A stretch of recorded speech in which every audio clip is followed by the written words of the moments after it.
Yuya était un bouffon laid et facile à vivre, dont le seul succès dans la vie était d'être traqué par une fille bizarre. Cependant, quand elle est isekai'd par Truck-kun, son désir intense de se faire plier la pousse à posséder sa nouvelle demi-sœur pour qu'il puisse rester en famille, Yuya se réveille soudain un matin et découvre une nouvelle fille chez lui. Plus tard, pendant qu'ils prennent le petit déjeuner, ses parents lui présentent Mitsuki, sa demi-sœur nouvellement adoptée. Mais elle se sent vite mal à l'aise et quitte la table. Arrivé à l'école plus tard, Yuya raconte à son ami tout aussi laid qu'il a maintenant une petite sœur, et l'idiot devient jaloux. Surpris, Yuya lui rappelle qu'il a aussi une petite sœur, mais le crétin cultivé qui a regardé trop de scénarios de Maïs frère et demi-sœur répond que la sienne est sa sœur biologique.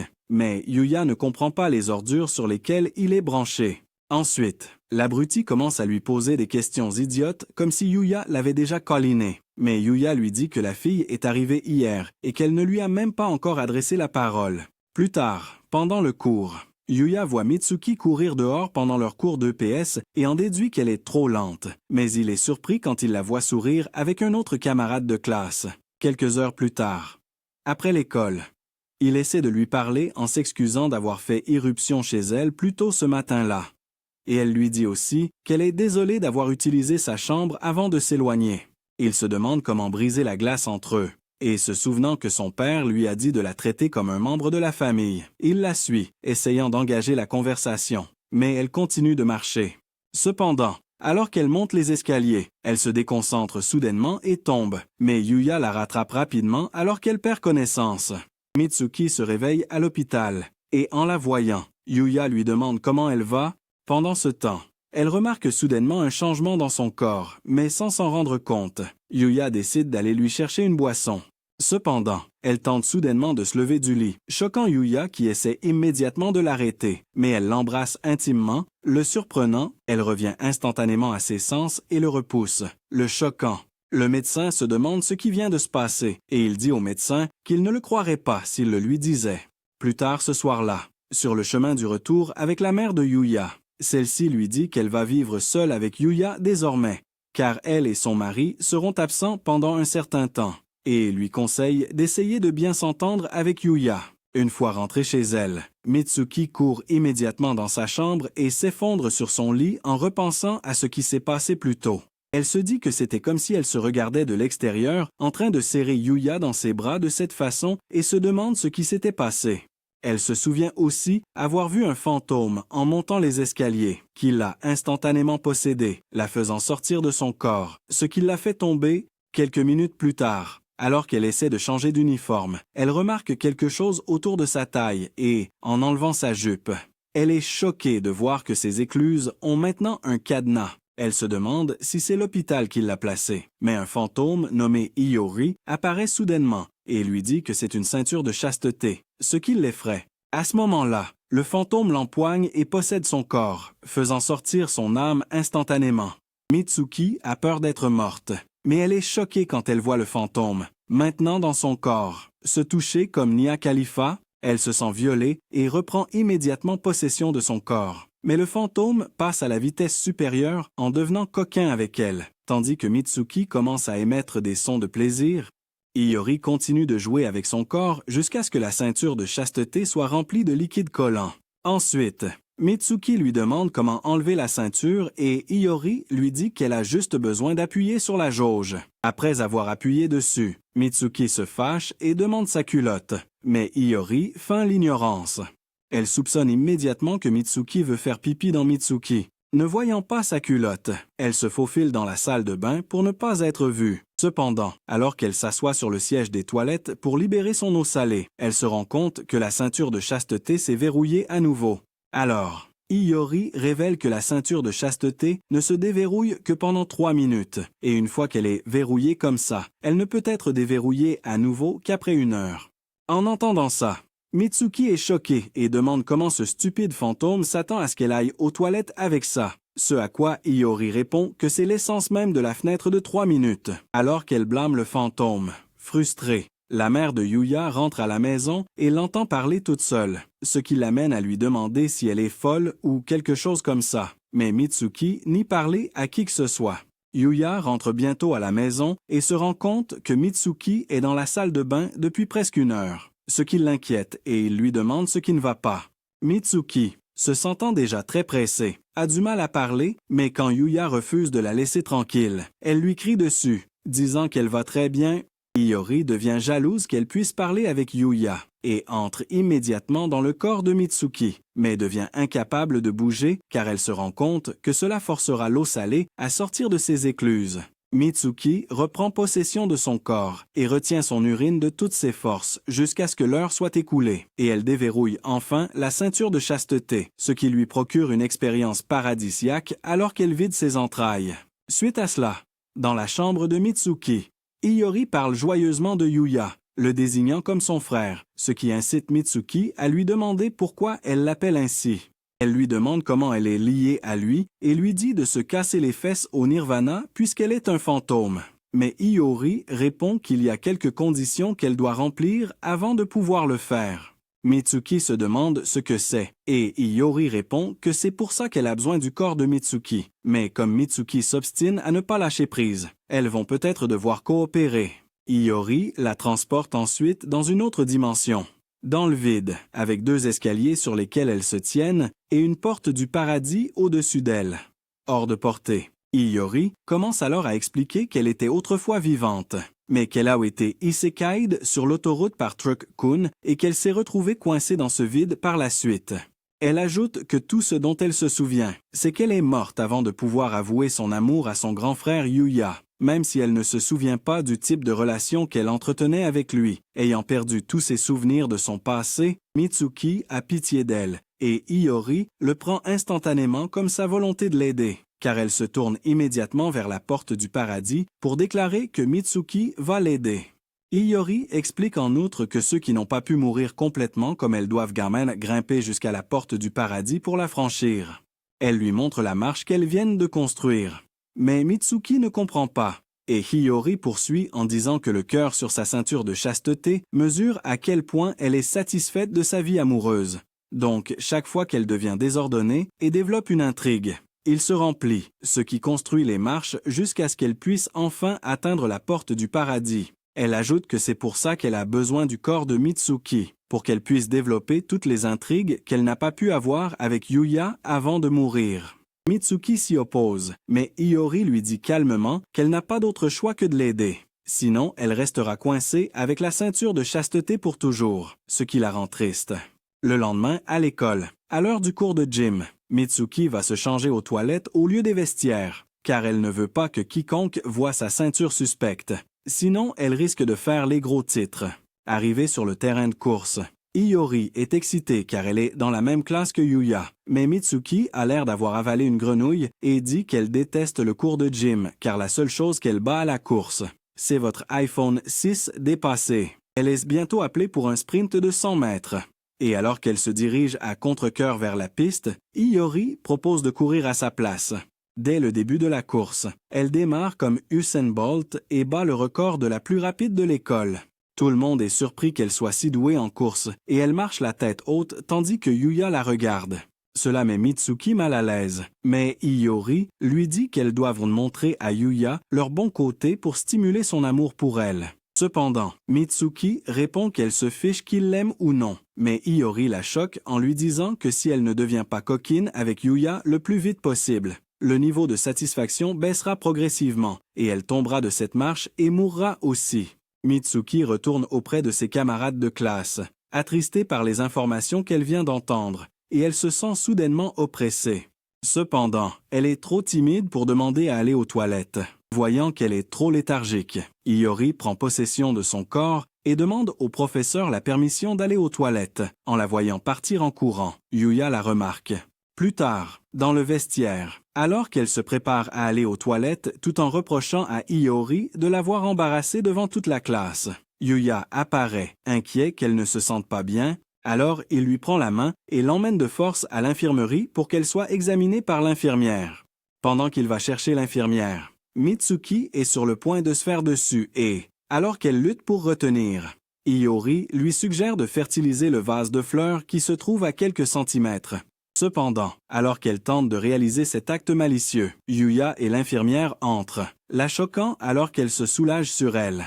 Suite à cela, elle a très honte que Yuya ait vu ça et souhaite mourir, car elle ne peut pas l'affronter comme ça. En entendant ça, Iori lui montre l'autoroute et lui dit qu'il y a toujours un camion-kun dans les parages, à la recherche de sa prochaine victime à emmener au paradis. Mitsuki en reste bouche bée et Iori lui dit qu'elle est jalouse que Yuya se soit inquiété pour elle.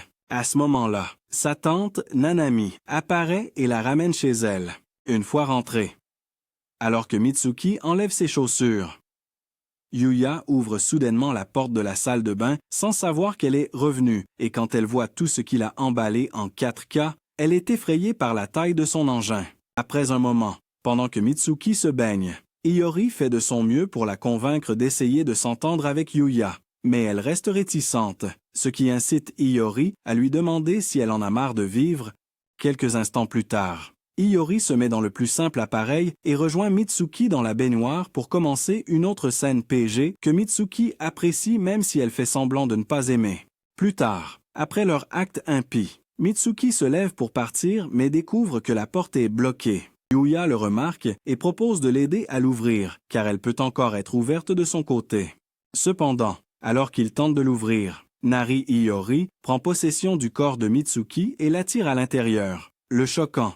Mitsuki saute rapidement dans la baignoire, embarrassée, et accuse l'innocent garçon d'être entré. Yuya essaie d'ouvrir la porte, mais n'y parvient pas, les laissant tous les deux coincés dans la même salle de bain, se demandant quoi faire. Après avoir essayé plusieurs fois, Yuya finit par abandonner et dit qu'ils vont devoir crier à l'aide.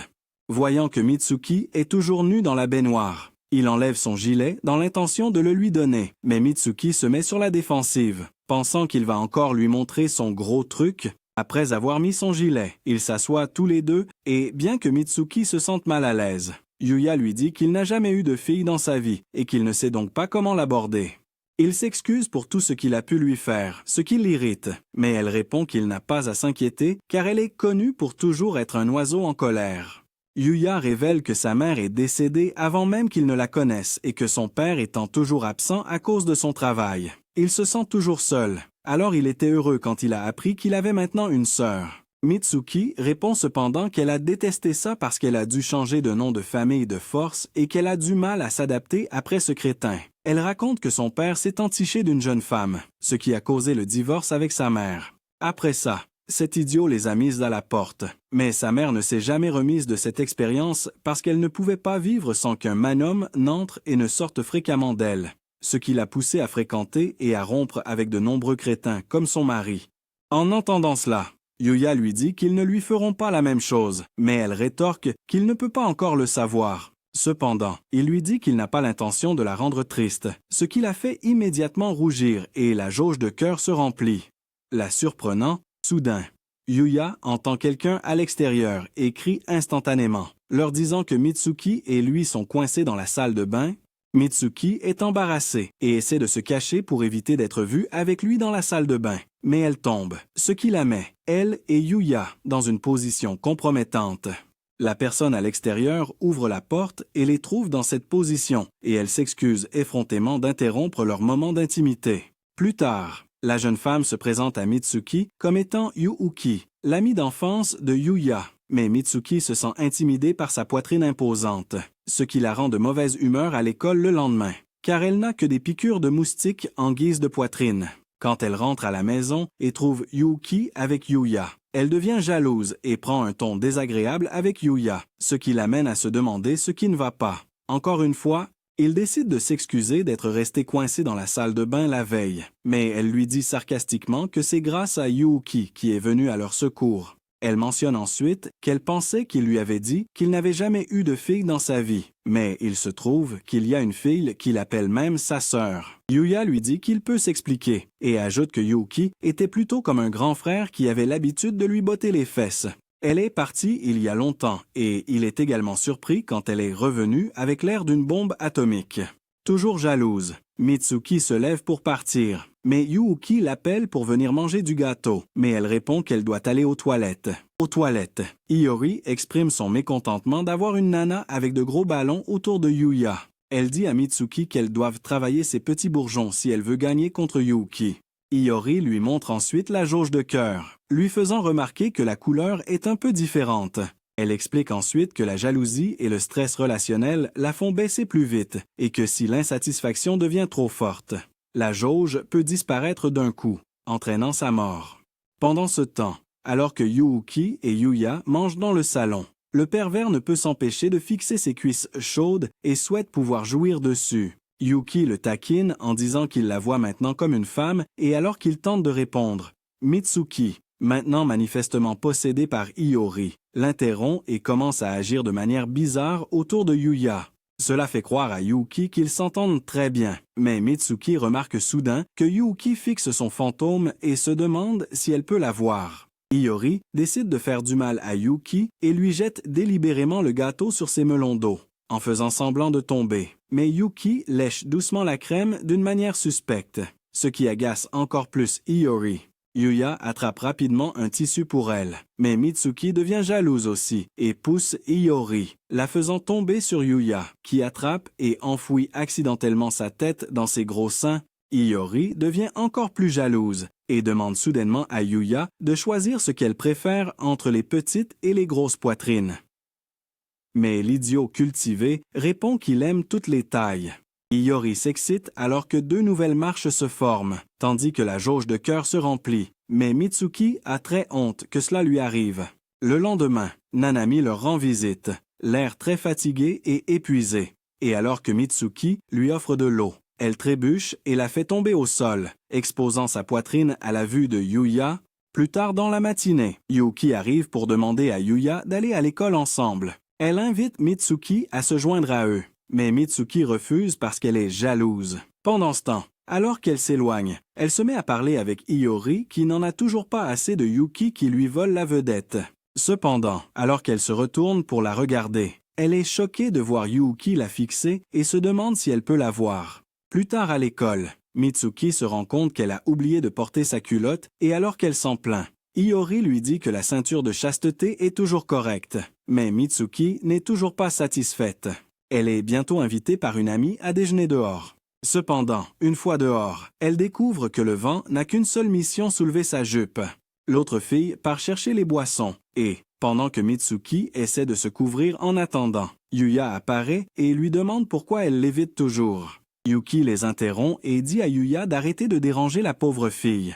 Mais alors, Win-kyun remplit enfin sa seule mission, montrant les 12 tsuts de 12 joues de Mitsuki en 1080p, ce qui fait immédiatement perdre l'équilibre à Yuya qui tombe à la renverse et se cogne la tête. Suite à cela, Yuya atterrit à l'infirmerie tandis que Mitsuki retourne en classe pour trouver un paquet sur son bureau contenant une culotte, la laissant se demander qui l'a envoyé. Suite à cela, Mitsuki est tellement gênée que Yuya ait vu son kiat qu'elle n'arrive pas à se résoudre à l'affronter. Même s'il l'appelle pour dîner, Iori la réprimande pour cela, disant qu'elle ne se fera jamais taper par lui si elle continue à agir ainsi. Mais Mitsuki répond qu'elle ne sait pas comment être la petite sœur coquine que Iori veut qu'elle soit. Cependant, elle trouve plus tard le courage de sortir manger quand il n'est pas là. Mais Yuya la trouve en train de manger, et il est content. Le lendemain matin, Yuya est réveillé par son père, qui lui dit que sa lune de miel avec sa belle-mère se passe bien. Le vieil homme lui demande comment ça se passe avec Mitsuki, et avant de raccrocher, il l'avertit de ne pas tenter de choses bizarres avec cette fille. Yuya sort plus tard et réalise que Mitsuki lui a déjà préparé le petit déjeuner, ce qui le surprend. Cependant, il ne sait pas que c'est Iori qui est aux commandes actuellement. Elle lui dit qu'elle a décidé de préparer le repas cette fois parce que c'est toujours lui qui le fait. Pendant ce temps, Yuya n'arrive toujours pas à la comprendre parce qu'elle dégage l'impression d'une personne atteinte de troubles de la personnalité multiple. En goûtant le plat, Bro réalise qu'elle a utilisé de l'eau salée du lac comme ingrédient principal, ce qui embarrasse Mitsuki, mais il lui dit qu'il peut le supporter. Elle essaie de lui assurer que ce n'est pas toujours comme ça, mais cela ne fait que lui faire penser à sa personnalité, qui change plus vite que les tendances sur Twitter. Plus tard, pendant qu'elle fait la vaisselle, Iori demande à Mitsuki si elle apprécie son attitude de sœur, mais elle répond par un avertissement, lui disant de ne pas trop s'approcher ou d'essayer de séduire Yuya. Sinon, elle reprendra son corps, et Iori accepte. Cependant, elle lui dit de s'asseoir et de regarder comment se comporter comme une vraie sœur. Ensuite, ils vont au magasin pour acheter des produits alimentaires, et en voyant Iori si proche de Yuya, Mitsuki est jalouse que Yuya sourit même. Yuki apparaît bientôt dans le magasin aussi, et quand elle la voit, Iori se dirige rapidement vers Yuya. Pendant ce temps, après son départ, Mitsuki entend soudain quelqu'un l'avertir de ne pas rester séparés trop longtemps, et elle se retourne pour voir Neko, mais elle se demande si elle lui parle ou si c'est juste son imagination. Ensuite, ils se rendent à un lac, et pendant que Hiyori fait l'idiote autour de Yuya, Mitsuki est surprise qu'elle puisse réellement passer autant de temps avec lui et essaie de l'appeler grand frère aussi. Mais elle est immédiatement embarrassée. À ce moment-là, Yuya raconte qu'il y avait une fille dans le quartier qui l'appelait grand frère. Hiyori s'excite et essaie de courir vers lui, mais elle glisse et tombe dans le lac. Yuya l'aide à se relever, et elle le serre fort dans ses bras, ce qui embarrasse Mitsuki au point qu'elle essaie immédiatement de reprendre possession de son corps. Mais elle est repoussée, ce qui la choque. Elle essaie de la toucher à nouveau, mais elle est repoussée une fois de plus, ce qui lui fait craindre d'être devenue un personnage secondaire dans cet anime. Plus tard dans la nuit, Yuya s'assoit devant son ordinateur pour chercher sur Google ce qui pourrait arriver à Mitsuki. Au même moment, Mitsuki, toujours hors de son corps, explique à Hiyori qu'elle ne semble plus pouvoir reprendre le contrôle de son corps. Elle dit ensuite à Hiyori de sortir maintenant, car elle s'est déjà assez amusée avec Yuya. Mais Hiyori répond que cela pourrait signifier que l'esprit perd le contrôle de son corps après être resté trop longtemps à l'extérieur. Elle ajoute qu'elle peut maintenant développer l'intrigue avec Yuya comme elle le souhaite et créer plus d'étapes pour atteindre la porte du paradis. Elle plaisante ensuite en disant que Mitsuki pourrait bien être celle qui va mourir à sa place. Après cela, Hiyori rencontre Yuya et le supplie de la laisser dormir dans sa chambre. Prétendant avoir peur de la foudre causée par la pluie, il accepte de la laisser passer la nuit avec lui, et alors qu'il prépare son futon sur le sol, elle lui dit de partager le lit avec elle, mais il refuse, alors que Hiyori est excitée d'être au moins dans la même pièce que lui. Mitsuki exprime sa frustration, lui demandant à quoi elle pensait quand elle a demandé à Yuya de partager le lit avec elle. Plus tard dans la nuit, Yuya a du mal à dormir car il est un peu tendu de dormir dans la même pièce avec une fille qui n'est pas tout à fait sa sœur. Soudain, il sent la main de Hiyori sur son dos, qui l'étreint alors fermement, laissant entendre qu'elle veut un peu de viande. Elle s'excuse d'avoir été dure avec lui et dit que la sœur méchante qu'il connaît a disparu, car elle est prête à devenir sa petite sœur idéale. Mitsuki essaie de l'arrêter, mais elle est de nouveau repoussée, et elle commence à penser qu'elle est peut-être inutile de toute façon, puisque l'alchimie entre Yuya et Hiyori semble excellente. La tension monte d'un cran, et Yuya se met en position dominante, prêt à l'emmener jusqu'à Pluton, mais il se contrôle comme un Sigma et lui tapote la tête avant de se retirer, en lui disant qu'elle n'a pas à se forcer à être sa sœur. Il lui dit que même s'il a été facile de parler avec elle aujourd'hui, elle peut rester celle qu'elle a toujours été, pendant qu'il tisse lentement des liens familiaux. En entendant cela, Hiyori se met à pleurer et lui demande pourquoi il est si gentil avec Mitsuki, pendant qu'elle continue de parler. Yuya remarque une autre fille qui parle, mais alors qu'il se frotte les yeux pour vérifier s'il voit bien, Hiyori quitte soudainement le corps de Mitsuki et dit à Mitsuki de reprendre son corps. Mitsuki se réveille et trouve Yuya sur ses oreillers et le repousse immédiatement avant de le jeter hors de sa propre chambre. Pendant ce temps, dans la chambre, Hiyori attrape les petits atouts de Mitsuki et lui crie dessus, en lui disant qu'elle n'a aucune chance de se faire tripoter avec ses oreillers de classe économique. Le lendemain matin, il se réveille sur le coussin et réalise que Mitsuki est redevenue celle qu'elle a toujours été, à le Snowbird. Elle lui dit qu'elle a suivi son conseil de rester celle qu'elle a toujours été. Quelques jours plus tard, elles vont toutes au centre de remise en forme. Mitsuki cache sa ceinture de chasteté avec un paréo, car elle ne veut surtout pas qu'on la voie avec ça. Alors qu'elle se dirige vers la piscine, Hiyori n'arrête pas de l'embêter en lui disant que seule une idiote porterait ça pour nager. Mais Mitsuki lui dit de fermer sa gueule. À ce moment-là, Yuki apparaît avec ses bouées naturelles pour la piscine, ce qui intimide Mitsuki.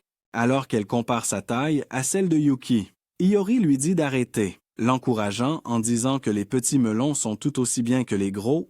Pendant ce temps, pendant qu'elle parle, Yuki les regarde comme si elle pouvait voir Hiyori, ce qui surprend Mitsuki. Juste à ce moment-là, Yuya et son ami apparaissent et le plaisir commence. Mais Mitsuki s'assoit seule et les regarde de loin.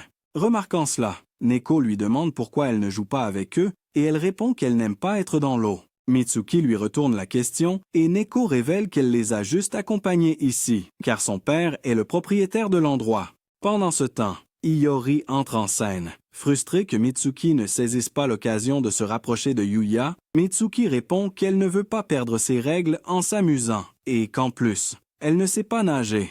Iori s'énerve de ses bêtises et essaie immédiatement de posséder son corps, mais Mitsuki ne la laisse pas entrer. C'est alors qu'elle commence à penser à la façon dont Yuya l'appelle par son nom. Alors qu'elle ne le désigne que par un de ses pronoms, elle voit bientôt la sœur de l'ami de Yuya l'appeler « frère » et elle est triste qu'il soit difficile pour elle d'appeler Yuya ainsi. Pendant ce temps, Yuya remarque sa mauvaise humeur, mais avant qu'il ne puisse faire quoi que ce soit, Yuki tombe sur lui et le noie avec ses fruits défendus. En voyant cela, Mitsuki a peur et saute rapidement dans la piscine après lui. Pendant ce temps, Yuya s'en sort bien, mais Mitsuki se blesse dans l'opération. Alors, Yuya la sort de la piscine comme un haltère de 2 kilos là, en disant qu'il va l'emmener au poste de secours. Cependant, alors qu'il l'emporte, sa culotte et sa serviette hygiénique tombent, ce qui inquiète Neko. Craignant que la situation ne devienne délicate, après l'avoir porté un moment, Yuya laisse tomber Mitsuki, mais remarque soudainement la ceinture de chasteté qu'elle porte, ce qui la met mal à l'aise. À cet instant, des inconnus qui passent commencent à s'approcher d'eux, ce qui inquiète beaucoup Mitsuki, qui craint d'être démasqué. Mais réfléchissant vite, Yuya la couvre rapidement, faisant semblant de l'embrasser, ce qui effraie les autres femmes. Ensuite, il retire immédiatement son short et le lui donne à porter, tandis qu'il se promène en culotte comme un obsédé. En entendant ce qui s'est passé, l'ami de Yuya, Tori, lui demande en plaisantant s'il a vu son chat. Mais Yuya répond par une gifle bien méritée pour les pervers comme lui. À ce stade, Iori et Mitsuki ont réussi à créer une série de marches et, bien que Iori soit excité par cela, Mitsuki craint que Yuya n'ait vu la ceinture 50 nuances de gris qu'elle porte. Le lendemain en classe, Yuya commence à avoir des pensées coquines à propos de Mitsuki et de sa ceinture de chasteté et se laisse emporter jusqu'à ce que Yuki le ramène à la réalité.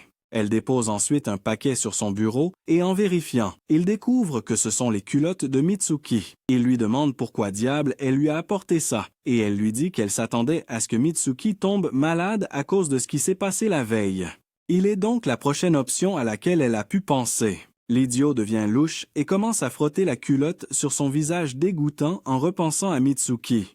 Il se demande si l'exhibition de personnalités multiples n'est qu'un jeu et si elle essaie d'attirer son attention pour qu'il puisse développer une intrigue avec elle. Il essaie de chasser ça de son esprit en se frappant inconsciemment le visage avec la culotte, ce qui paraît bizarre à toute la classe. Plus tard dans la soirée, Mitsuki boude sur son lit à cause du fait que Yuya l'ait vue comme ça, pensant qu'il la considère probablement maintenant comme une bizarre. Iori, de son côté, essaie de lui faire voir le bon côté des choses, mais Mitsuki s'énerve encore plus, au point de saisir une paire de ciseaux et de tenter de couper la ceinture de chasteté. Pendant ce temps, Yuya est dans la cuisine et prépare le dîner pour elle. Mitsuki pleure en essayant d'utiliser les ciseaux, profondément inquiète que Yuya pense maintenant qu'elle fait du contenu pour adultes en parallèle. Pour la calmer, Iori lui dit qu'elle peut lui expliquer que c'est une tradition familiale, mais Mitsuki trouve ça ridicule. Elle dit à Iori qu'elle déteste être à la merci de sa situation merdique, ce qui rend Iori triste, qui lui répond qu'elle n'avait pas le choix. Mitsuki s'effondre soudainement, effrayant Iori, qui remarque immédiatement que la jauge cardiaque est maintenant trouble et extrêmement chaude. Juste à ce moment-là, Yuya s'approche innocemment de sa porte avec sa nourriture et envisage de discuter de ce qu'il a vu la veille avec elle. Cependant, il entend soudain des sons sonores provenant de sa chambre. Il essaie de se montrer galant en se retournant immédiatement pour partir, mais il entend sa faible voix appeler à l'aide et se précipite dans la pièce où il la voit allongée sur le sol, se tordant de douleur. Il essaie de s'occuper d'elle, mais elle l'attrape soudainement et le retourne pour l'embrasser. Elle entame alors la première étape du développement de l'intrigue. Soudain, elle se transforme en Iori, ce qui choque Yuya qui lui demande qui elle est. Iori le touche d'une manière dont il n'a jamais été touché, et même si l'idiot se demande ce qu'elle fait, il lui tient les cuisses comme s'il était prêt pour une balade. Elle se penche ensuite pour descendre. mais il se couvre le visage pour soudainement voir que c'est à nouveau Mitsuki. Mitsuki se lève soudainement et l'accuse d'être un pervers, mais le gars se défend en disant qu'elle l'a provoqué. Elle révèle alors que ce n'était pas elle, ce qui le fait se demander où est passée l'autre fille. Elle s'effondre soudainement, ce qui offre à Yuya une belle vue sur ses fesses.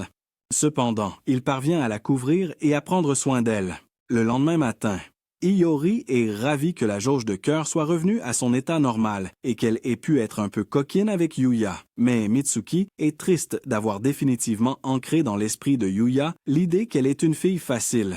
En entendant cela, Iori réalise que Mitsuki a atteint son seuil et pourrait craquer avant d'atteindre les portes du paradis. Elle se souvient de l'offre du dieu inconnu qui lui a parlé et déclare qu'elle n'avait vraiment pas le choix. Plus tard dans la journée, sur le chemin du retour de l'école, Yuya, toujours curieux du changement de personnalité de Mitsuki, demande à Yuki si la personnalité d'une personne peut changer si ses conditions de vie changent, alors que Yuki se demande pourquoi il soulève cette question soudainement. Elle déclare que l'environnement d'une personne peut l'influencer. Cela amène Yuya à se demander si Mitsuki est comme ça à cause de lui, mais il n'est pas convaincu que ce soit la raison. Il se demande si c'est dû à la façon dont sa mère l'a élevé, mais ça n'a toujours aucun sens. Il se demande alors si elle est influencée par ses amis. Il se souvient avoir vu Iori avec elle plusieurs fois et fait le lien avec ce qui s'est passé la nuit précédente. Et vu les ailes de Iori, il en arrive soudainement à la conclusion que Mitsuki et son étrange ami ont une aventure et que leurs apparitions suspectes sont des costumes de cosplay pour leurs escapades coquines. Alors qu'ils se préparent à se séparer, Yuki demande à Yuya qui, selon lui, a pu l'influencer à changer par rapport à ce qu'il connaissait d'elle. Mais il se laisse emporter par une autre activité et part immédiatement. En rentrant chez lui, Mitsuki le rencontre et lui dit qu'elle a quelque chose à lui dire, mais qu'elle aimerait d'abord prendre un bain. Plus tard, pendant qu'il attend qu'elle ait fini de se baigner, il devient agité et se creuse la tête pour savoir ce qu'elle veut bien lui dire. Il soupçonne que ça pourrait être lié à son amour pour les filles et essaie de se comporter de manière à ne pas paraître agité, mais le type est trop stupide pour trouver une solution à la situation. Dans la salle de bain, Iori, qui contrôle actuellement le corps de Mitsuki, essaie d'appeler Mitsuki, mais réalise qu'elle dort encore. Elle se prépare en fait pour sa première expérience de clapping, mais elle se sent de plus en plus gênée en y pensant. Elle se dit que si elle n'agit pas vite, la force de Mitsuki pourrait l'abandonner avant qu'elle n'atteigne les portes du paradis, ce qui les ferait toutes les deux plonger en enfer.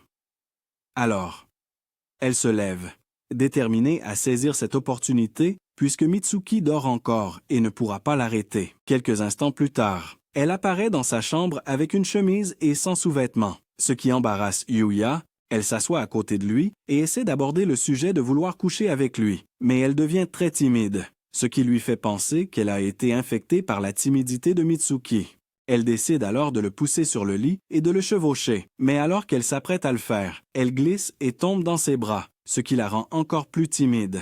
Alors qu'elle réfléchit à ce qu'elle doit faire, Mitsuki apparaît et lui crie dessus, lui disant qu'elle lui a déjà dit qu'elle ne voulait pas se faire massacrer, du moins pas par un abruti moche et ignorant comme Yuya. Elle se rejette hors du corps pour que Mitsuki puisse continuer, car elle n'arrive pas à comprendre ce qu'elle ressent cette fois-ci.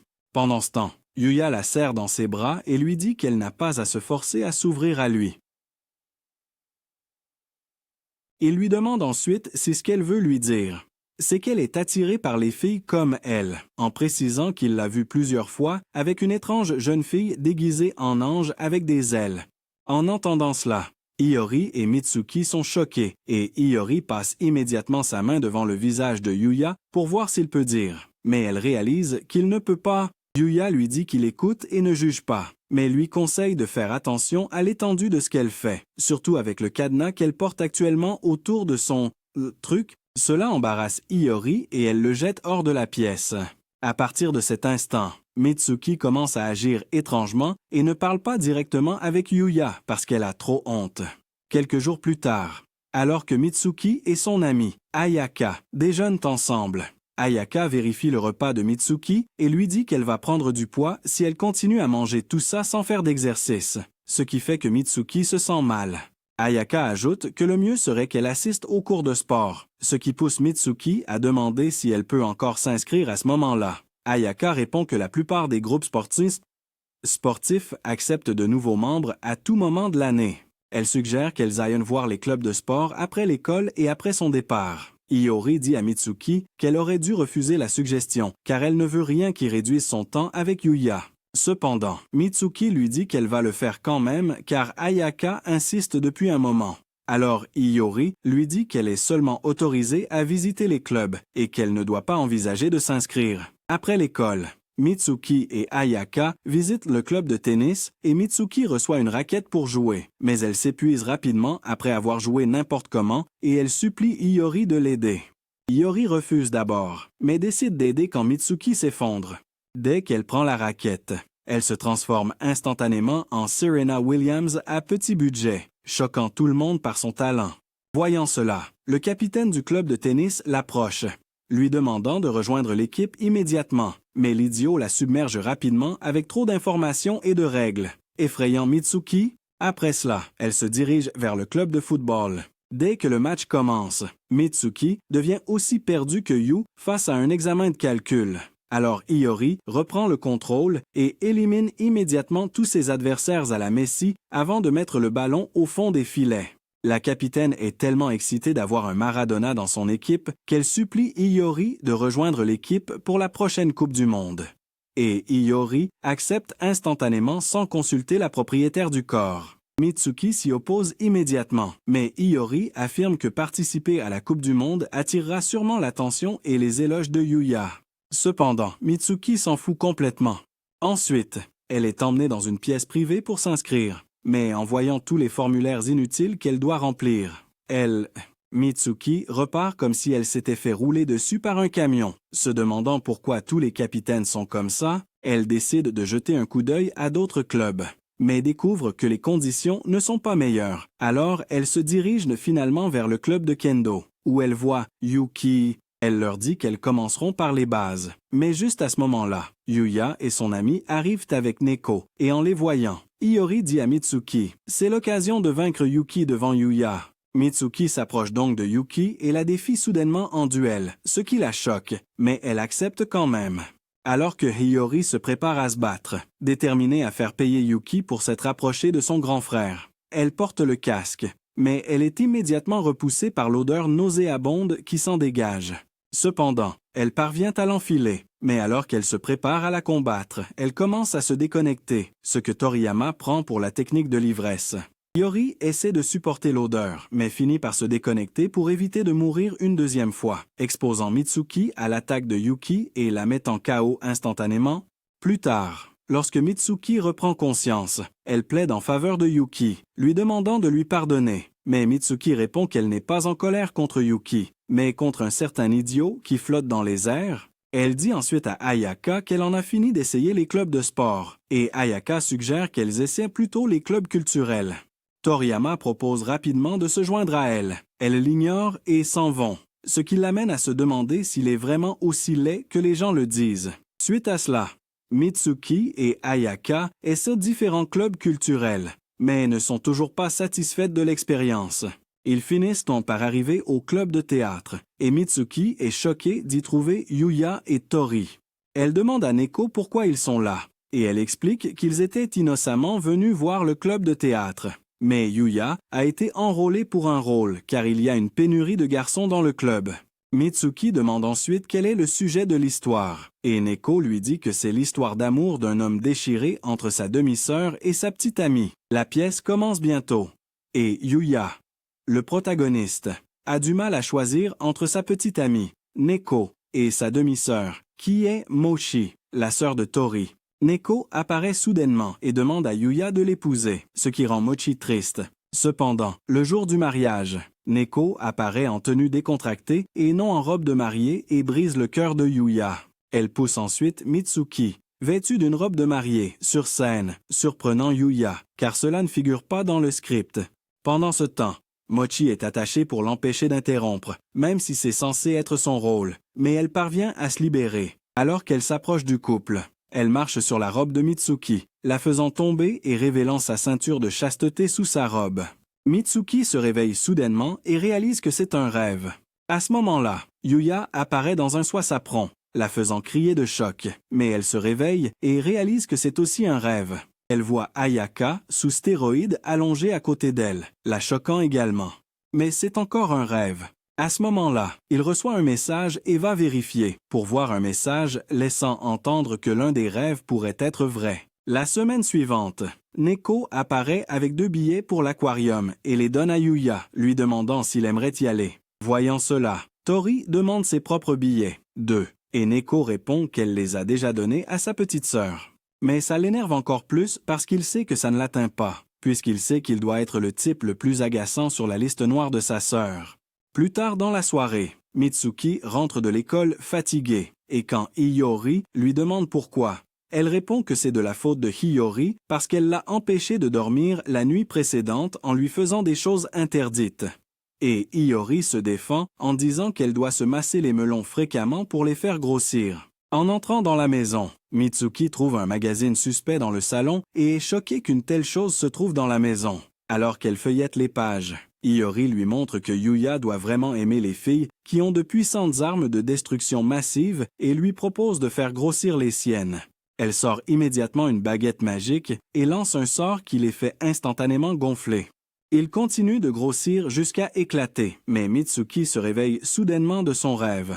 Réalisant que ce n'est qu'un rêve, elle est soulagée et exprime immédiatement sa gratitude pour ses petits atouts. Yuya entre à ce moment-là et entend sa remarque stupide, ce qui la met mal à l'aise.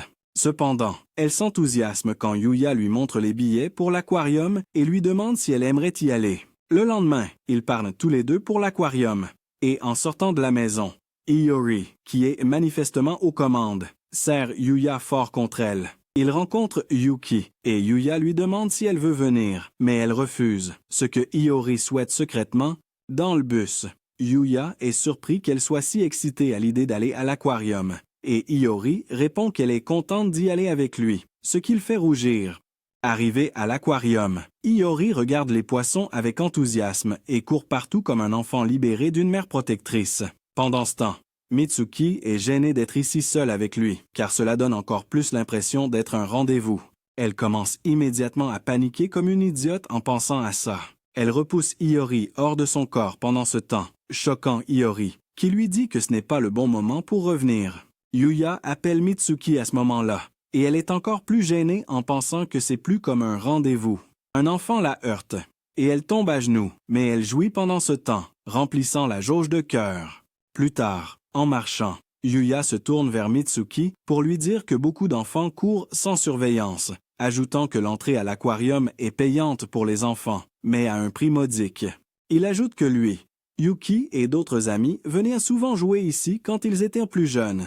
Et Mitsuki, surprise, lui dit qu'elle n'a jamais su que c'était payant, car elle était toujours autorisée à entrer gratuitement quand elle le voulait parce que sa mère travaillait ici. Elle continue en racontant à quel point elle était toujours seule pendant que sa mère travaillait, car aucun enfant ne voulait te jouer avec une fille qui avait l'air de sortir des enfers. Elle ne pouvait pas rester seule à la maison non plus, alors elle devait juste rester à l'aquarium et trouver un moyen de se faire plaisir en jouant avec les poissons. Mitsuki dit à Yuya qu'elle n'aimait pas être seule à la maison quand elle était jeune, ce qui explique probablement pourquoi c'est bizarre de rentrer à la maison et d'y trouver quelqu'un maintenant. En entendant cela, Yuya lui dit qu'il y a une chance qu'il l'ait déjà vue auparavant, mais elle répond qu'elle ne se souvient pas avoir vu un autre enfant laid à part elle venir à cette époque. Elle lui demande soudainement si une fille nommée Hiyori faisait partie des amis avec qui il venait toujours. Mais il répond qu'il ne se souvient pas d'un tel nom. Mitsuki s'excuse pour aller aux toilettes après cela, où Hiyori lui demande pourquoi elle a soudainement posé une question à Yuya à son sujet. Elle répond qu'elle est juste curieuse, mais Hiyori lui dit que Hiyori n'est pas son vrai nom, mais juste un nom cool qu'elle a trouvé dans une bande dessinée. Cela met Mitsuki en colère qu'elle lui ait caché quelque chose d'aussi important, mais Hiyori répond que Mitsuki n'a jamais semblé intéressé par sa situation, donc ce n'était pas si nécessaire de le lui dire. Mitsuki retourne vers Yuya, et elle lui montre les poissons docteurs, qui sont connus pour avoir de grands bienfaits dermatologiques. Il met sa main dans l'aquarium, et les poissons se rassemblent immédiatement autour de ses doigts et commencent à manger ses cellules mortes. Ensuite, il fait de même pour ses pieds et encourage Mitsuki à entrer aussi dans l'étang, ce qui, quand elle le fait, commence à la chatouiller. Elle commence bientôt à faire des bruits suspects qui montrent que le pervers cultivé est excité par les poissons. Pendant ce temps, alors qu'elle savoure cette sensation agréable, Iori ressent également la sensation dans son corps jusqu'à ce que Mitsuki finisse enfin. Et la jauge de cœur se remplit, effrayant des idiots au hasard parce que c'était quoi? Ce bordel! Mitsuki est gêné et reproche à Yuya de lui avoir fait faire ça, mais il s'excuse rapidement en lui tapotant la tête, ce qui lui rappelle l'époque où sa mère lui tapotait la tête quand elle était enfant. Plus tard, ils rentrent chez eux, et en s'approchant de la maison, Yuya se précipite pour allumer toutes les lumières et l'accueille pour lui faire vivre l'expérience de rentrer à la maison et de rencontrer quelqu'un, comme elle prétendait l'aimer. Quelques minutes plus tard, alors qu'elle se retire dans son lit, Iori lui dit que la raison pour laquelle elle devient si sentimentale ces derniers temps est qu'elles sont maintenant mieux synchronisées qu'avant, car leur cœur semble maintenant être connecté. Iori lui dit qu'elle fera semblant de ne pas savoir qu'elle aime déjà Yuya, mais Mitsuki le nie instantanément, disant qu'il n'y a aucune chance qu'elle puisse aimer ce voyou. Pendant ce temps, dehors, Neko se rend compte que tout se passe bien entre Mitsuki et Yuya, et se demande ce qui va se passer ensuite. Le lendemain, lorsque Mitsuki rentre de l'école, elle se sent mal à cause du test de maths qu'elle a le lendemain. Elle entre bientôt dans la maison et découvre que Nanami a déjà emménagé avec eux car leur logement est plus proche de son lieu de travail. Alors que Nanami s'apprête à partir au travail, elle lui dit qu'elle a apporté un kotatsu et qu'elle peut l'utiliser dans sa chambre si elle a froid. Mitsuki se dirige immédiatement vers la chambre et allume le kotatsu pour se réchauffer pendant qu'elle étudie pour son test de maths.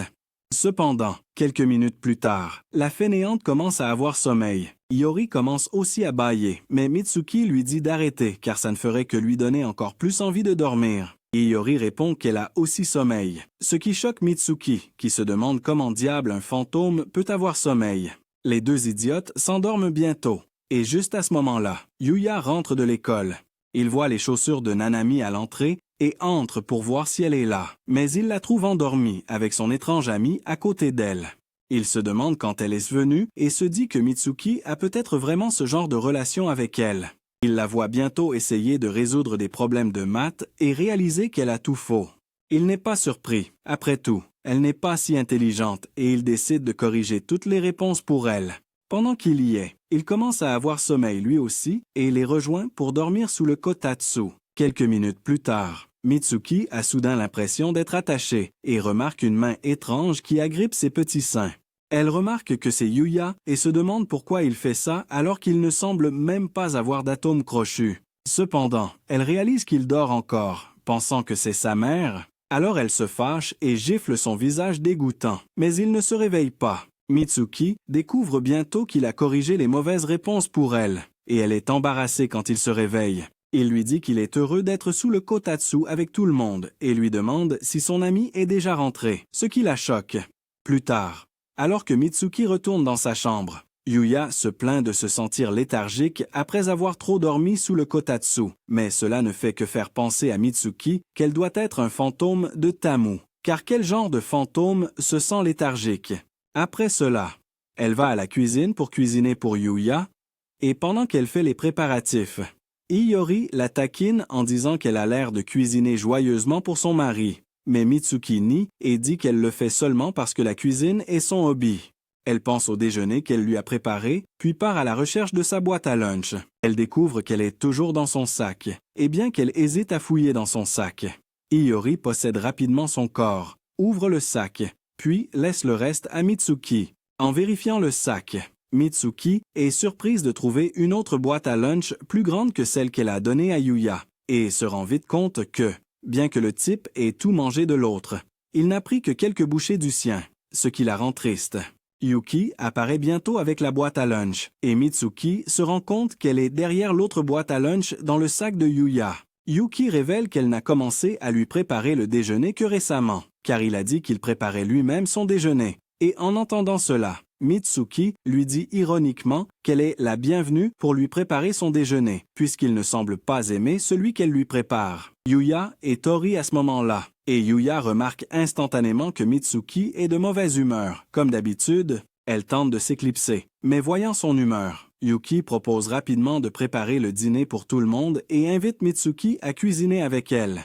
Alors que Mitsuki a l'intention de refuser, Iori s'empare de son corps et dit « oui » plus tard. Dans la chambre de Mitsuki, elle reproche à Iori d'avoir accepté d'aider et Iori répond qu'elle ne l'a fait que parce qu'elle veut avoir une chance de se montrer affectueuse avec Yuya et qu'elle ne veut pas que cette grande cruche de Yuki prenne le dessus. Pendant ce temps, Mitsuki exprime sa tristesse face au fait que Yuya ait laissé sa nourriture mais ait mangé toute celle de Yuki, ce qui signifie qu'il n'a pas aimé sa cuisine après tout. Iori dit qu'elle doit faire quelque chose à ce sujet et elle va immédiatement s'habiller en uniforme de bonne, surprenant Yuya quand il la voit. Cependant, Yuki reprend le devant de la scène en agissant comme une épouse, disant qu'il devrait aller prendre une douche car le dîner pourrait prendre un certain temps. Iori devient jalouse et l'interrompt rapidement en lui servant du thé. Pendant qu'elle prépare le dîner, Mitsuki est surprise de voir à quel point Yuki est douée, comparé à elle qui a commencé à apprendre à cuisiner récemment. En disant cela, Yuki réalise que Mitsuki prépare aussi le déjeuner pour Yuya et s'excuse de la déranger. Cependant, Mitsuki dit qu'elle n'a pas à s'excuser puisque sa cuisine est de la merde de toute façon, et Yuya semble plus apprécier la nourriture de Yuki. Yuki la serre dans ses bras et lui dit qu'elle se fait des idées, disant que Yuya devait juste être rassasié ou quelque chose comme ça. Elle ajoute que Yuya a mentionné une fois qu'il était heureux que Mitsuki cuisine pour lui, ce qui la surprend, et elle se demande plus tard si cela procure vraiment à Yuya la moindre joie Meiji possible. Iori pousse soudainement Mitsuki et est déterminée à s'améliorer en cuisine pour rendre Yuya plus heureux. Yuki entre à ce moment-là et elles se heurtent accidentellement l'une à l'autre, renversant de la crème sur le corps de Mitsuki. Suite à cela, Iori se fâche que Yuki ait été négligente, mais Mitsuki essaie de la convaincre qu'elle ne l'a pas fait exprès. C'est alors que Iori a l'idée de porter un tablier SOS, mais Mitsuki est gênée et prend possession de son corps. Mais malheureusement, Yuya entre dans son état de création à ce moment-là. Cependant, l'abruti ne part pas, mais admire le tablier, ce qui met Mitsuki en colère et elle lui donne la gifle qu'il mérite. Plus tard, lorsque Yuki découvre que l'idiot a été giflé, elle en déduit qu'en l'état actuel des choses, les deux sont encore loin d'être amoureux. Pendant ce temps, dans l'autre dimension, Iori est excitée qu'il soit presque à la porte du paradis, mais Mitsuki est gênée que la jauge de cœur se soit remplie en voyant Yuya nu. Quelques jours plus tard, Mitsuki lit la bande dessinée dont Iori tire son nom, et pendant qu'elle y est, elle essaie de parler avec Iori, mais découvre qu'elle dort, ce qui la fait se demander ce qu'elle est et qui elle est vraiment. Quelques heures plus tard, Mitsuki commence à se plaindre de la conception de la ceinture de chasteté et demande à Iori s'il y a quelque chose qu'elle puisse faire à ce sujet. Mais Iori lui répond qu'elle ne devrait pas s'inquiéter, puisque personne ne le voit sur elle de toute façon. Mitsuki lui répond que Yuya l'a déjà vue sur elle plusieurs fois et qu'il la voit probablement comme la fille qui porte des culottes à l'envers maintenant. Iori lui répond qu'elle se fait des idées. Mais Mitsuki lui dit que ça lui a causé beaucoup d'humiliation, contrairement à Iori, qui ne fait aucun effort pour se souvenir de son passé et qui ne fait que flotter comme une idiote inutile avec des pensées sales sur la façon de développer l'intrigue par tous les moyens.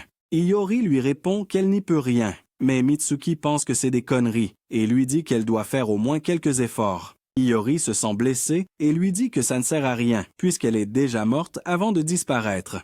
Mitsuki commence à la chercher, mais voit bientôt une lettre d'elle, l'insultant sur sa poitrine plate et déclarant qu'elle s'en va. En lisant cela, Mitsuki se sent violée et lui dit d'aller se faire foutre. Cependant, elle commence bientôt à s'ennuyer d'elle, car elle avait déjà l'habitude de la voir à ses côtés. Mais elle sent aussi que c'est génial de retrouver sa liberté, car cela fait des mois qu'elle n'a pas eu de temps pour elle. Elle a l'impression d'avoir été trop dure, mais se persuade que c'était la meilleure chose à faire. Plus tard, pendant le dîner, alors que Mitsuki mange, elle repense à Iori et sent son cœur battre pour Yuya, ce qui la surprend, car elle ressent cela en l'absence d'Iori. À ce moment-là, elle et Yuya essaient d'attraper le pot de ketchup en même temps, et elle commence à avoir chaud entre les jambes lorsqu'il la touche, ce qui amène Yuya à se demander ce qui se passe. Il se précipite pour lui frotter le dos, pensant qu'elle s'étouffe, mais cela ne fait qu'aggraver la situation. Il la prend par derrière et commence à la secouer d'une manière similaire à un style de claquement célèbre, ce qui lui procure une sensation si forte qu'elle atteint l'orgasme et remplit la jauge de cœur. Après cela, elle est embarrassée et le gifle avant de courir aux toilettes. Elle se demande pourquoi son cœur battait à 300 km/h alors que Iori n'était pas là. Elle essaie ensuite d'uriner et découvre avec stupeur que la ceinture de chasteté a disparu. Elle se lance immédiatement à sa recherche dans les rues, surprenant Yuya qui la voit partir et la suit. Mitsuki se blesse en courant et, après avoir cherché un moment, elle arrive à un terrain de jeu où elle commence à penser que les escaliers ont peut-être atteint la porte du paradis et qu'elle a traversé. Yuya la rejoint ici et lui demande ce qui ne va pas. Elle ment en disant qu'elle se prépare pour un marathon. Mais Dieu merci, Yuya n'est pas assez stupide pour croire ça. Il insiste après avoir soigné sa blessure et elle révèle qu'elle s'est disputée avec une amie et que la fille n'est pas revenue depuis. Yuya demande si c'est la fille avec le ruban et les ailes, ce qui choque Mitsuki avant qu'elle ne dise oui, mais elle est surprise qu'il ne trouve même pas ça étrange. Yuya propose alors qu'ils se séparent pour chercher son ami et quand elle essaie de le décourager, il lui dit qu'il veut le faire parce que Iori est sa précieuse amie. Ils se séparent immédiatement, convenant de se retrouver après une heure de recherche, alors que Iori court en se sentant très mal d'avoir été égoïste et de ne pas avoir pu dire au revoir. Elle est presque en larmes quand Iori apparaît soudainement et lui demande ce qu'elle fait là. Mitsuki lui demande où elle était et elle répond que, puisqu'elle a elle-même quitté la maison, y retourner réduira son aura, ce qui surprend Mitsuki, qui s'attendait à plus. Elle lui demande ensuite pourquoi la ceinture de chasteté a soudainement disparu et Iori la fait immédiatement réapparaître, la choquant. Mitsuki se dirige immédiatement vers les toilettes et découvre tristement que celle-ci est encore plus suspecte et bizarre que la précédente. Elle se plaint de ça et Hiyori répond qu'elle est allée chercher un nouveau design pour elle auprès des dieux puisqu'elle se plaignait des deux précédents. Mitsuki répond qu'elle ne voulait pas qu'on la change. Elle voulait qu'on l'enlève complètement, mais Hiyori lui dit qu'elle est trop exigeante car même la faire changer était une rare exception. Mitsuki dit alors qu'elle avait pensé qu'elle était passée dans l'au-delà lorsque la ceinture a soudainement disparu, ce qui l'a en quelque sorte attristée, et Hiyori s'excuse de l'avoir inquiétée. Ensuite, elles rentrent ensemble à la maison et Hiyori la taquine en lui disant qu'elle lui a manqué, mais Mitsuki ne l'accepte pas. Pendant ce temps, ce type est toujours occupé à se renseigner sur Hiyori. La semaine suivante, Mitsuki reçoit 3 tickets de tirage gratuits pour tenter de gagner un grand prix et, alors qu'elle s'attend à gagner un mouchoir ou quelque chose d'aussi ridicule, elle gagne étonnamment un séjour aux sources chaudes pour 2 personnes. Quelques jours plus tard, elle se rend dans une auberge avec source chaude avec Yuya et, alors qu'ils descendent du bus, il lui propose de l'aider avec ses bagages, mais elle lui répond qu'elle n'est pas handicapée. Mitsuki est gênée à l'idée qu'il soit seul à l'auberge, ce qui pourrait donner lieu à d'autres intrigues. À ce moment-là, Hiyori lui dit qu'elle n'est pas seule et elle se retourne pour voir qu'une famille entière est venue. Hiyori se sent mal et dit qu'elle aimerait que ce soit juste eux deux avec Yuya. Mais Mitsuki lui reproche d'être la cause de tout cela, car elle avait influencé les 4 tirages pour gagner les grands prix. Hiyori répond qu'elle pensait que ce serait cool de gagner les 4, mais elle n'avait jamais réalisé qu'autant de personnes se joindraient à eux. Cependant, Mitsuki lui dit de se tenir à carreau ici car il y a beaucoup de monde autour. À ce moment-là, elle voit Yuya demander à Yuki s'il peut l'aider avec ses bagages et elle se sent idiote d'avoir refusé plus tôt. Elle devient immédiatement jalouse et Yuya, remarquant qu'elle est de mauvaise humeur, décide de lui donner des friandises. Ensuite, ils entrent dans l'auberge et cette vieille peau les conduit à leur chambre. Mais en chemin, les filles remercient Mitsuki d'avoir gagné ça pour elles et lui conseillent d'essayer aussi les billets de loterie, car elle semble être très douée. Cependant, elle répond que gagner les vacances aux sources chaudes n'était que de la pure chance. Plus tard, après être arrivée dans leur chambre, elle se dirige vers la source chaude et voyant Mitsuki se couvrir le corps, Ayaka lui dit d'arrêter de se comporter comme si elle avait plus que des melons de la taille d'un petit pois, car c'est le bain des filles de toute façon. Juste à ce moment-là, Yuki apparaît avec ses bazookas, ce qui attire les compliments des autres. Mais Yuki, essayant de se montrer humble, répond que les grosses cargaisons pèsent sur ses épaules. Cependant, cela ne fait qu'agacer Hiyori, qui reste jalouse de la taille de ses melons. Quelques secondes plus tard, Neko apparaît en maillot de bain, ce qui les incite à lui demander pourquoi elle a choisi d'être la seule à part, et Neko répond que c'est la politique de sa famille de ne jamais trop dévoiler sa peau en public. Elles entrent bientôt dans la source chaude et Mochi mentionne que Yuya doit s'ennuyer et se sentir seul puisqu'il est le seul garçon parmi elles. Cependant, Ayaka lui rappelle que Tori est aussi un garçon, même s'il est malade. Mais Mochi ne le compte pas parce qu'elle déteste son frère plus que tu ne détestes ta sale gueule. Cependant, Yuki partage joyeusement que Yuya ira bien puisqu'il jouait avec beaucoup de filles dans le quartier quand il était jeune. Les autres sont fascinés par le fait que Yuki et Yuya soient des amis d'Ezawa et soient des amis d'enfance, mais Mitsuki se contente d'observer en silence, visiblement jalouse. Plus tard, pendant qu'ils mangent à table et que Tori bave sur Nanami, Neko réalise que Mitsuki n'est pas là. Ayaka révèle qu'elle s'est excusée pour aller aux toilettes et n'est pas encore revenue. En entendant cela, Yuya se lève immédiatement et part à la recherche de Mitsuki, ce qui fait dire aux autres qu'il est vraiment un frère, même s'il ne semble pas être en bons termes. Pendant ce temps, alors que Mitsuki marche dans un couloir avec l'air d'avoir perdu toutes ses économies dans une arnaque crypto, Iori lui dit qu'elle devrait essayer d'être plus attirante pour Yuya. Mais Mitsuki répond qu'elle est rassasiée. Cependant, Iori lui dit que c'est parce qu'elle est jalouse, mais Mitsuki nie et se défend en disant qu'elle ne se sent comme ça qu'à cause d'elle. À ce moment-là, Yuya apparaît et lui demande si elle va bien, mais elle se met en colère et lui dit qu'elle a le droit de faire ce qu'elle veut. En entendant cela, Yuya s'excuse de s'être comportée comme un frère et lui dit de faire ce qu'elle veut avant de partir. Mitsuki est choquée et essaie de l'arrêter, mais elle glisse et tombe.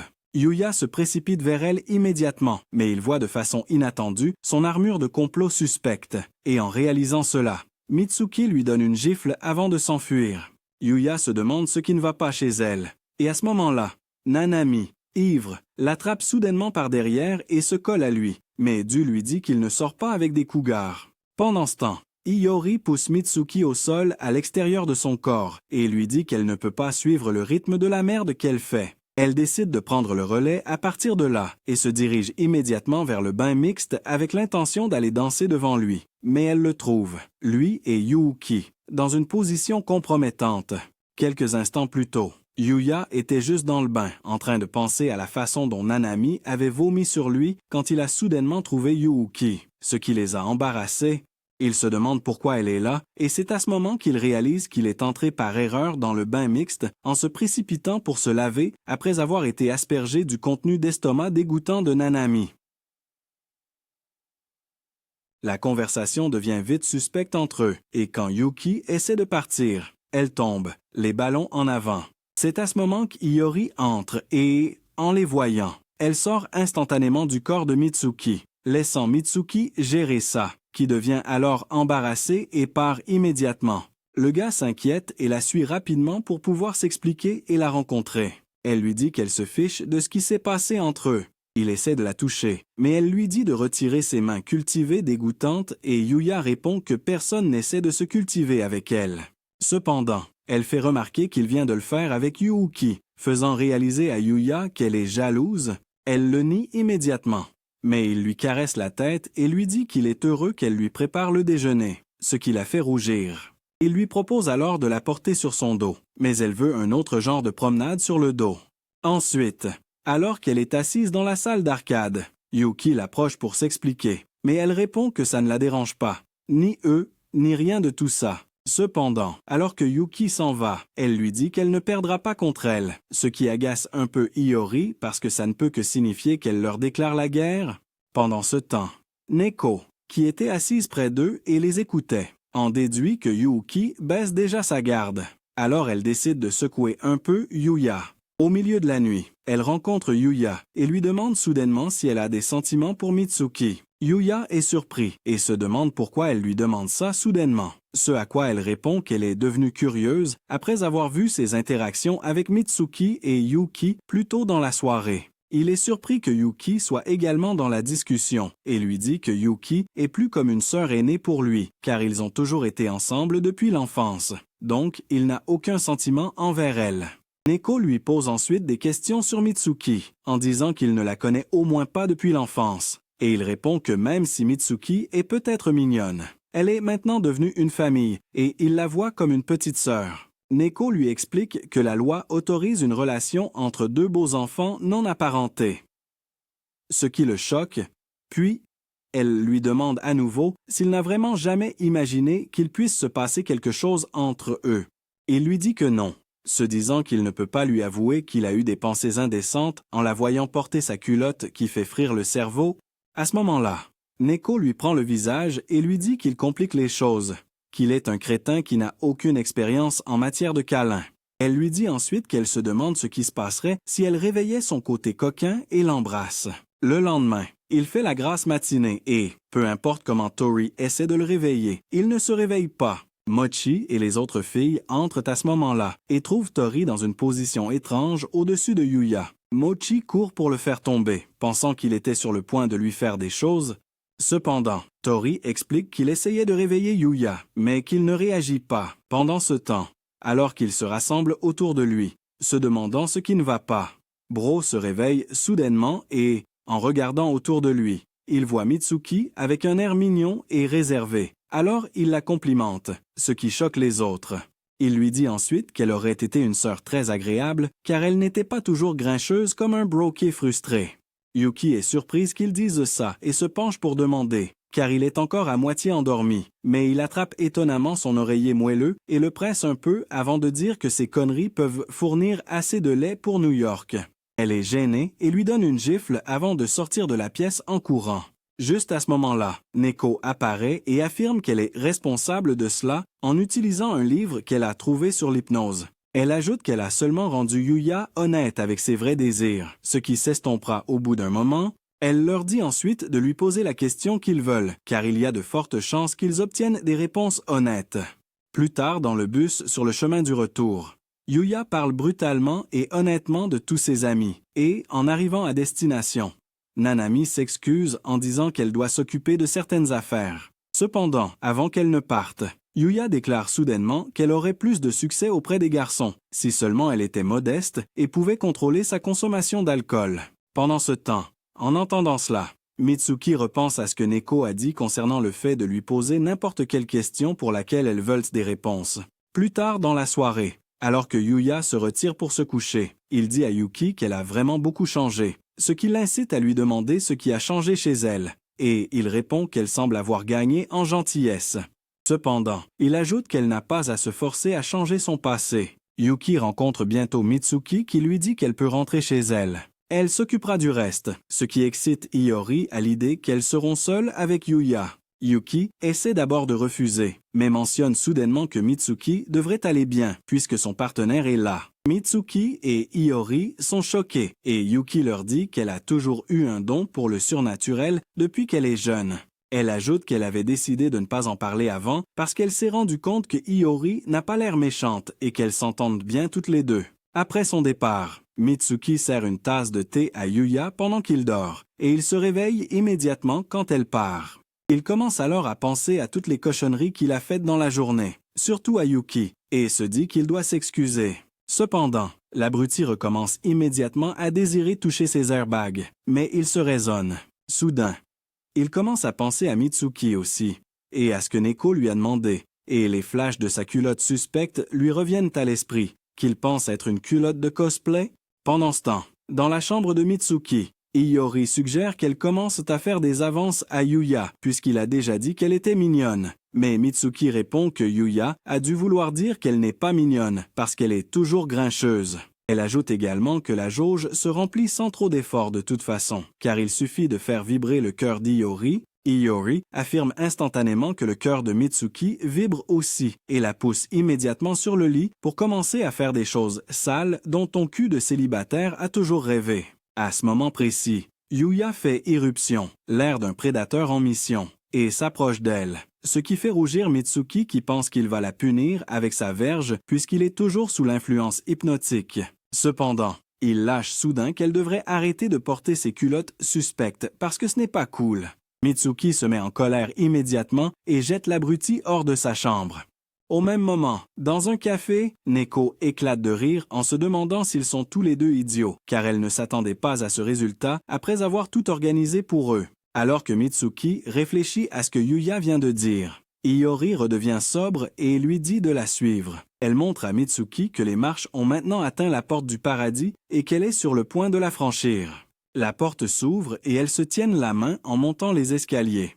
Iori dit finalement à Mitsuki qu'elle lui cède Yuya et qu'elle devrait lui dire un jour qu'une fille l'aimait. Elle ajoute que si elle renaît, elle aimerait revenir en tant que fruit de leurs intenses séances de claquements de mains, ce qui la met mal à l'aise. Mitsuki se réveille le lendemain et reprend sa vie normale sans ceinture de chasteté. Et en sortant pour aller à l'école ce matin-là, elle appelle Yuya, de manière choquante, « grand frère ». Cependant, en allant à l'école et en pensant à toute cette histoire avec Iori, elle voit soudain des plumes tomber du ciel, et revoilà cette plaie. Elle se demande pourquoi elle est de nouveau là, et Iori l'emmène immédiatement dans l'autre dimension. Elle la pousse à travers la porte qui les mène à un autre endroit désigné comme le 2e étage. Iori lui montre qu'elles doivent commencer leur nouvelle aventure, créer plus de marches pour atteindre la prochaine porte. Elle réactive ensuite la ceinture de chasteté et lui demande « on y va », traumatisant immédiatement la pauvre fille. Quel nouveau défi ces deux obsédés de la création de Magnum vont-elles relever? Si vous avez regardé jusqu'ici, vous êtes un vrai de vrai. Commentez REC pour embrouiller les faux fans.